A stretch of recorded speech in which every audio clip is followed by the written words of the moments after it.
Good morning dear students. मैं अहमद सार मिश्र, assistant professor B Ed संकाय, संत तुलसीदास पीजी कॉलेज कादीपुर शिमला। बच्चों, आज हम अपने इस यूट्यूब वीडियो की कड़ी में मैकाले का विवरण पत्र, जिसके अंतर्गत गवर्नर जनरल विलियम बेंटिक की स्वीकृति, मैकाले एवं उसके विवरण पत्र का मूल्यांकन अथवा गुण दोष के विषय में चर्चा करेंगे। बच्चों, जैसा कि हमने अपने पिछले वीडियो में मैकाले विवरण पत्र भाग 1 में मैकाले द्वारा प्राच्य पाश्चात्य विवाद का समाधान, उसके सुझाए गए भारतीय शिक्षा की नीति के विषय में हम लोगों ने चर्चा किया था। आज उसी कड़ी में मैकाले विवरण पत्र के अंतर्गत गवर्नर जनरल विलियम बेंटिक की स्वीकृति। कहने का तात्पर्य बच्चों, जैसा कि हम जानते हैं 2 फरवरी 1835 को मैकाले ने अपना विवरण पत्र तत्कालीन British governor general Lord William Bentinck को सौंपता है और विलियम बेंटिक ने 7 मार्च 1835 ईस्वी को मैकाले के विवरण पत्र को गंभीरता से अध्ययन करने के पश्चात उसकी मुख्य सिफारिशों को स्वीकार करते हुए ब्रिटिश शिक्षा की नई नीति की घोषणा की, जिसको हम निम्न रूप से अध्ययन कर सकते हैं या निम्न बिंदुओं के माध्यम से हम उसको देख सकते हैं। जिसके अंतर्गत नंबर 1 है, शिक्षा के लिए निर्धारित धनराशि केवल अंग्रेजी शिक्षण पर व्यय किया जाएगा। कहने का तात्पर्य, जो 1813 के आज्ञा पत्र में 1 लाख रुपया मद निर्धारित किया गया था जो भारतीय शिक्षा पर व्यय करना था, तो मैकाले ने ये निश्चित किया कि भारतीय शिक्षा के अंतर्गत सिर्फ और सिर्फ पाश्चात्य शिक्षा आएगी और उसी पर ये मद खर्च किया जाएगा। कहने का मतलब अब केवल अंग्रेजी शिक्षा के लिए ही वो मद खर्च किया जाएगा या वो धनराशि खर्च किया जाएगा। दूसरा पॉइंट है, प्राच्य शैक्षणिक संस्थाएं बंद नहीं की जाएंगी, उनके शिक्षकों के वेतन और छात्रों की छात्रवृत्तियां यथावत संचालित रहेंगी। कहने का तात्पर्य, परंपरागत रूप से जो संस्थाएं पहले से ही चली आ रही थी, उसके टीचरों या अध्यापकों के वेतन और पढ़ने वाले छात्रों की छात्रवृत्तियां यथावत जारी रहेगी, उसको बंद नहीं किया जाएगा। और तीसरा पॉइंट था, भविष्य में प्राच्य साहित्य के मुद्रण एवं प्रकाशन पर कोई व्यय नहीं किया जाए। तत्कालीन तो प्रकाशन और मुद्रण पर नहीं रोक लगाई गई थी, परंतु ये आश्वासन या एक प्रकार से ये कहें, ये कह दिया गया था कि भविष्य में प्राच्य साहित्य के मुद्रण और प्रकाशन पर व्यय नहीं किया जाएगा। और साथ ही साथ यह भी कहा गया था नंबर 4 पॉइंट के अंतर्गत, मतलब मुद्रण और प्रकाशन पर जो व्यय बचेगा, मतलब व्यय से जो धनराशि बचेगी उसको अब सिर्फ अंग्रेजी भाषा, साहित्य, पाश्चात्य ज्ञान विज्ञान पर ही खर्च किया जाएगा। कहने का मतलब, जब मुद्रण और प्रकाशन पर व्यय नहीं किया जाएगा, उस बची खुची धनराशि को सिर्फ अंग्रेजी भाषा, साहित्य एवं पाश्चात्य ज्ञान विज्ञान पर खर्च किया जाएगा। एक प्रकार से कहें कि विलियम बेंटिक ने भी पाश्चात्य साहित्य का ही समर्थन किया था। नेक्स्ट पॉइंट है बच्चों, मैकाले एवं उसके विवरण पत्र का मूल्यांकन अथवा गुण दोष। जैसा कि हमने अपने पिछले वीडियो में आपसे चर्चा किया था बच्चों, कोई भी शिक्षा या कोई भी व्यवस्था हो, कोई भी प्रक्रिया हो, अगर हम वर्तमान परिवेश में उसका मूल्यांकन करें तो तत्कालीन परिस्थितियों, आवश्यकताओं और भविष्य की आकांक्षाओं को ध्यान में रखते हुए उसका मूल्यांकन करना चाहिए।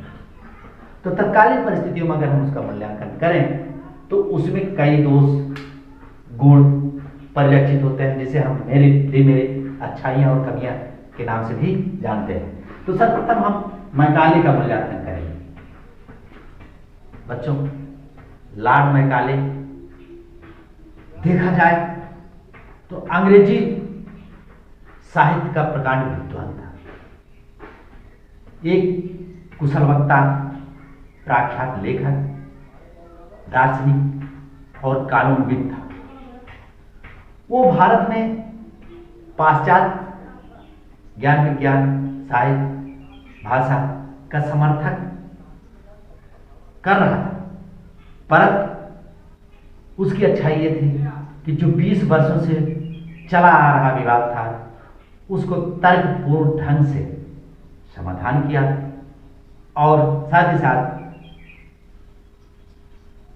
पाश्चात्य साहित्य से कुछ भारतीयों को भी पाश्चात्य अमली जामा पहनाने में वो सफल भी रहा। और देखें तो वो भारत में एक ऐसे वर्ग का भी निर्माण करना चाहता था जो शासन और शासित या शासक और उसके द्वारा शासित वर्ग पर एक संदेशवाहक या मैसेंजर का काम ही करे। एक ऐसे वर्ग का निर्माण करना चाहता था जो शासन और शासित के बीच संदेशवाहक का कार्य करे या माध्यम का कार्य करे। और उसका विचार भी था कि भविष्य में एक ऐसे वर्ग का निर्माण किया जाए जो रंग, रूप, वर्ण से भारतीय हो, विचार, आदर्श और ज्ञान विज्ञान से हो, या ये कहें रंग रूप से भारतीय हो, विचार और आदर्श से अंग्रेज हो। और देखें तो बंगाल से उसने अपने पिता को पत्र लिखा था और उसने अपने उस पत्र में लिखा था कि यदि हमारी शिक्षा नीति पर कार्यान्वित किया जाए या शिक्षा नीति को कार्यान्वित किया जाता है या बनाई गई शिक्षा नीति सफल होती है तो आने वाले 30 वर्ष में बंगाल में कोई भी उच्च वर्ग मूर्ति उपासक नहीं बचेगा। कहने का तात्पर्य तर्कपूर्ण मतलब सब समस्याओं का समाधान करते हुए भी उसने पाश्चात्य साहित्य, धर्म, दर्शन का वकालत किया था। ये उसका एक प्रकार से देखा जाए तो दोस्त था जिसने उसने अप्रत्यक्ष रूप से करने में सफल भी रहा। उसके पश्चात बच्चों हम उसके विवरण पत्र का मूल्यांकन करते हैं। विवरण पत्र का मूल्यांकन करते समय भी वही तत्कालीन परिस्थितियों, आवश्यकताओं, भविष्य की आकांक्षाओं को अगर हम ध्यान रखें तो वर्तमान में अगर हम विश्लेषण करें या मूल्यांकन करें तो उसमें भी कई गुण और दोष परिलक्षित होते हैं। तो सर्वप्रथम हम उसके गुण के विषय में चर्चा करते हैं, जिसके अंतर्गत नंबर 1 है प्राच्य पाश्चात्य विवाद का तर्कपूर्ण निर्णय। माना कि उसका विचार भारतीय पक्ष बहुत संकुचित था, परंतु जो पिछले 20 वर्षों से चला आ रहा विवाद को उसने तर्कपूर्ण ढंग से समाधान किया या समस्या का समाधान किया, तो इसको हम एक प्रकार से कह सकते हैं कि मैकाले विवरण पत्र का एक गुण था जो तत्कालीन समस्या का उसने समाधान किया, सुझाया। नंबर 2 पाश्चात्य भाषा, साहित्य एवं ज्ञान विज्ञान की वकालत। माना कि बच्चों भारत में परंपरागत चले आ रहे भाषा, साहित्य, ज्ञान विज्ञान की ही शैक्षिक कार्य संचालित हो रहा था, लेकिन उसने अपने तर्कपूर्ण वकालत से पाश्चात्य भाषा, साहित्य एवं ज्ञान विज्ञान की वकालत की। और देखें भी तो शिक्षा के माध्यम से भारतीयों को भी पाश्चात्य ज्ञान विज्ञान के संपर्क में आने का मौका मिला। तत्कालीन इसका परिणाम चाहे जो भी रहा हो, लेकिन दूरगामी परिणाम में भारतीयों के हित में ही रहा। नेक्स्ट पॉइंट है प्रगतिशील शिक्षा की वकालत अथवा समर्थन।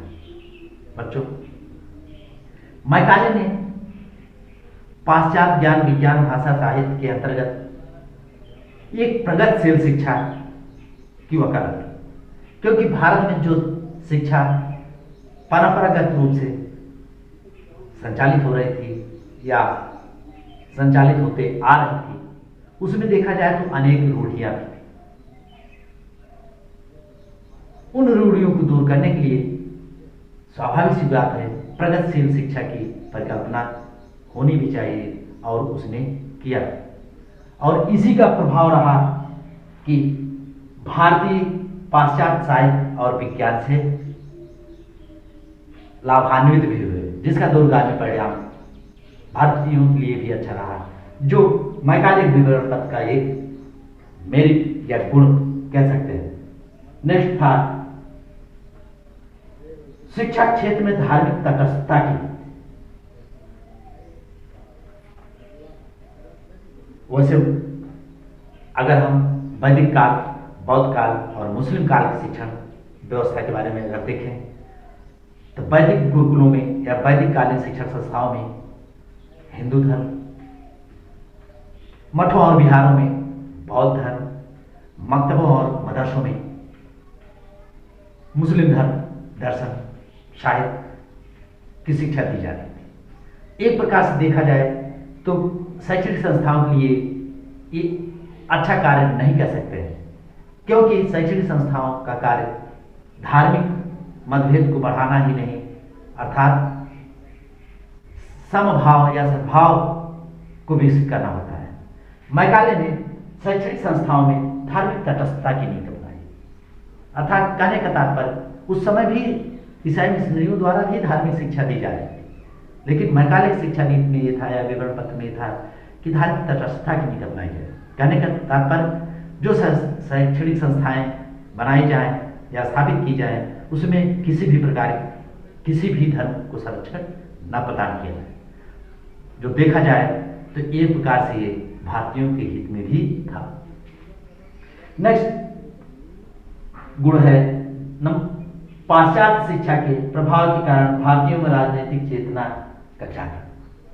जैसा कि बच्चों हम जानते हैं, अगर विश्व इतिहास को अगर पलट कर देखें,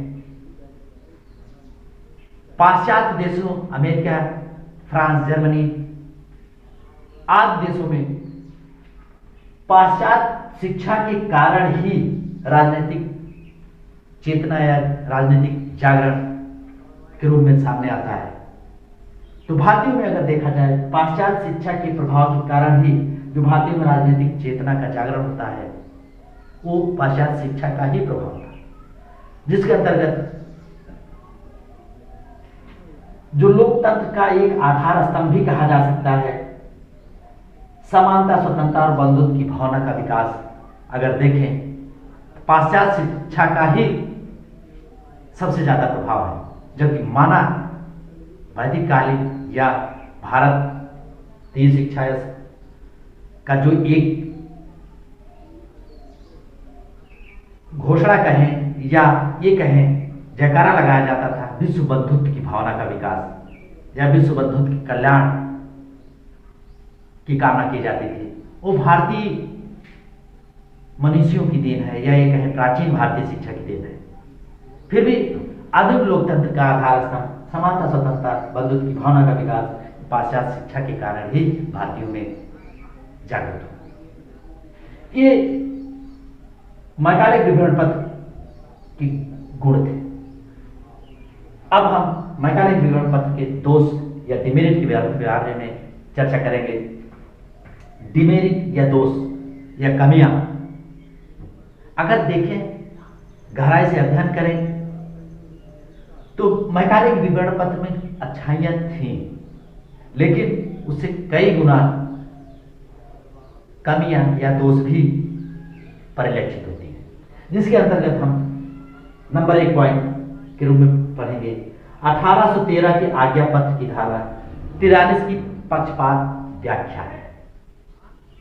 कहने का तात्पर्य 1813 के आज्ञा पत्र का पक्षपात पूर्ण ढंग से उसने जो व्याख्या की वो भारतीयों के पक्ष में देखा जाए नकारात्मक है, क्योंकि भारतीय साहित्य विद्वान की श्रेणी में अगर हम देखें तो उसने विद्वानों की श्रेणी में लॉक और मिल्टन कविताओं के जानकार को भी भारतीय विद्वानों की श्रेणी में रखता है, जबकि ये देखा जाए ये पाश्चात्य शिक्षा का एक प्रकार से पक्ष लेना था। इस प्रकार हम इसको एक कमी के रूप में देख सकते हैं। दूसरा था प्राच्य साहित्य की द्वेषपूर्ण आलोचना। माना कि प्राच्य साहित्य में कुछ रूढ़ियां थीं, कुछ अंधविश्वास थे, लेकिन मैकाले को ऋग्वैदिक और उपनिषदीय दर्शन, अथर्ववेद के भौतिक ज्ञान और चरक, धन्वंतरि, सुश्रुत आदि की चिकित्सा या आयुर्विज्ञान का ज्ञान था ही नहीं तो इस प्रकार का प्राच्य साहित्य दोषपूर्ण आलोचना न करते। नंबर 3 है अंग्रेजी को शिक्षा बनाने का उचित सुझाव। बच्चों, इसके दोष के रूप में तीसरा दोष जो हम देख सकते हैं, इसने अंग्रेजी को शिक्षा का माध्यम बनाया क्योंकि विदेशी भाषा थी। भारत में संस्कृत, फारसी, अरबी जनभाषा के रूप में उस समय तक भी नहीं हो पाई थी, क्योंकि उस समय मातृभाषा या मातृभाषाओं के रूप में कई भाषाएं भारत में साथ साथ चल रही थी। और उसी पर अगर पाश्चात्य भाषा अंग्रेजी को थोपा जाए तो एक प्रकार से हम ये कहें जो जन्मजात अधिकार, शिक्षा का अधिकार होता है, उसका एक प्रकार से उल्लंघन है, या भारत में जन शिक्षा की भाषा के रूप में ये एक प्रकार से दोष ही कह सकते हैं कि विदेशी भाषा को शिक्षा का माध्यम बनाना। नंबर 3 है या नंबर 4 निस्यंदन सिद्धांत की अनुचित पुष्टि। मानक निस्यंदन सिद्धांत के बारे में इसके पहले भी कुछ विद्वानों ने समर्थन किया था, परंतु निस्यंदन सिद्धांत जो इसने पुष्टि की वो अनुचित था, क्योंकि शिक्षित वर्ग और अशिक्षित वर्ग में काफी दूरियां होती है। जो लोग शिक्षित हो जाते हैं वो अशिक्षितों से दूरी कुछ कुछ बना लेते हैं, और भारत में उस तत्कालीन परिवेश में कहा जाए तो शिक्षित वर्गों के संपर्क में आने से अशिक्षित वर्ग स्वयं शिक्षित हो जाएंगे, ये सिर्फ एक कल्पना मात्र था। नेक्स्ट पॉइंट है उच्च वर्ग के लिए उच्च शिक्षण संस्थाओं का सुझाव। उच्च वर्ग के लिए उच्च शिक्षण संस्थाओं का सुझाव बच्चों, ये भी एक प्रकार से दोष के रूप में दे सकते हैं, क्योंकि सिर्फ उच्च वर्ग को उच्च शिक्षा प्रदान की जाए तो ये जन भावना के साथ एक प्रकार से खिलवाड़ था, या अधिकांश जनता को शिक्षा से बहिष्कृत करने का एक अप्रत्यक्ष रूप से कह सकते हैं कि किया गया कार्य था। इसलिए हम इसको कह सकते हैं कि ये एक प्रकार से मैकाले विवरण पत्र का दोष था। नेक्स्ट पॉइंट है भारतीयों की उन्नति न कर सिर्फ कंपनी के लिए कलर अफसर व चपरासी बनाना। मैकाले विवरण पत्र की एक कवि के रूप में देख सकते हैं, उसने भारतीयों की शिक्षा को बरीतर न देकर सिर्फ कंपनी के लिए बाबुओं का निर्माण, चपरासियों के निर्माण, कनिष्ठ अधिकारियों का निर्माण करना उस शिक्षा का उद्देश्य था। इस प्रकार हम कह सकते हैं कि मैकाले के विवरण पत्र और मैकाले का ये प्रकार से दोष था, या भारतीयों को एक प्रकार से ये कहें सिर्फ कनिष्ठ लिपिक या कनिष्ठ वर्ग के चपरासी कर्मचारी की नियुक्त करना ही उसकी शिक्षा का जो उद्देश्य था। ये प्रकार से मैकाले विवरण पत्र का एक बहुत बड़ा दोष था। इसलिए बच्चों आज बस हम इतना ही, और आज हम अपनी इस वीडियो मैकाले विवरण पत्र के अंतर्गत गवर्नर जनरल विलियम बेंटिक की स्वीकृति, मैकाले का मूल्यांकन और उसके विवरण पत्र का मूल्यांकन का ध्यान किया। आज बस इतना ही। धन्यवाद।